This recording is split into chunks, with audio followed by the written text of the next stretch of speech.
আজ তোমাদের সাথে শেয়ার করব যে অ্যাকনে প্রোন স্কিনে তোমরা কিভাবে মেকআপ করবে। তো এখানে সবার প্রথমে কিন্তু আমি একটা সিরাম অ্যাপ্লাই করে নিচ্ছি, অ্যান্ড তারপরে দেখো ময়শ্চারাইজার অ্যাপ্লাই করছি, অ্যান্ড এরপরে আমি হচ্ছে রিকোডের এসব বেস প্রাইমারটা ইউজ করে নিচ্ছি। তো স্কিনটা খুব ভালো মতন প্রেপ করে নেওয়ার পরে কিন্তু আমি এদিকে আই মেকআপটা স্টার্ট করে নিয়েছি, অ্যান্ড আই মেকআপটা কমপ্লিট হয়ে যাওয়ার পরে কিন্তু আমি আবার বেস মেকআপে হাত দিয়েছি। তো এখানে কিন্তু যেহেতু খুব বেশি রেডনেস ছিল, আমি তার জন্য এখানে গ্রিন কারেক্টার ইউজ করেছি। অ্যান্ড বলে রাখি যে আই মেকআপটা তোমরা দেখতে পাচ্ছ, এটা আমি কিভাবে করেছি সেই ভিডিও কিন্তু অলরেডি আপলোড করা হয়েছে। তোমরা যারা এখনও দেখোনি, আমি কিন্তু লিঙ্ক শেয়ার করে দিয়েছি, সেখান থেকে কিন্তু আই মেকআপটা দেখতে পারবে, স্টেপ বাই স্টেপ পুরোটা দেওয়া রয়েছে। তো তারপরে দেখো এখানে কিন্তু আমি কনসিলার অ্যাপ্লাই করে নেওয়ার পরে কিন্তু ফাউন্ডেশনটা অ্যাপ্লাই করছি ওর স্কিন টোন হিসাব মতো, অ্যান্ড খুব ভালো মতন ব্লেন্ড করে নেব।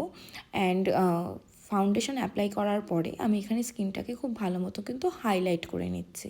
আর বলে রাখি, কিছু স্টেপ হচ্ছে মিস হয়ে গেছে, মানে ভিডিও ডিলিট হয়ে গেছে, লাইক কন্ট্রোল করার অ্যান্ড হচ্ছে ব্লাশ অ্যাপ্লিকেশনের ভিডিওগুলো কিন্তু, ক্লিপগুলো অ্যাকচুয়ালি ডিলিট হয়ে যাওয়াতে কিন্তু সেগুলো আমি শেয়ার করতে পারছি না আর কি। তারপরে আমি বেসটাকে খুব ভালো মতন কিন্তু সেট করে নিয়েছি, অ্যান্ড তারপরে কম্প্যাক্ট ইউজ করে কিন্তু এক্সট্রা যতটুকু প্রোডাক্ট ছিল সেটাকে আমি ঝেড়ে দিয়েছি।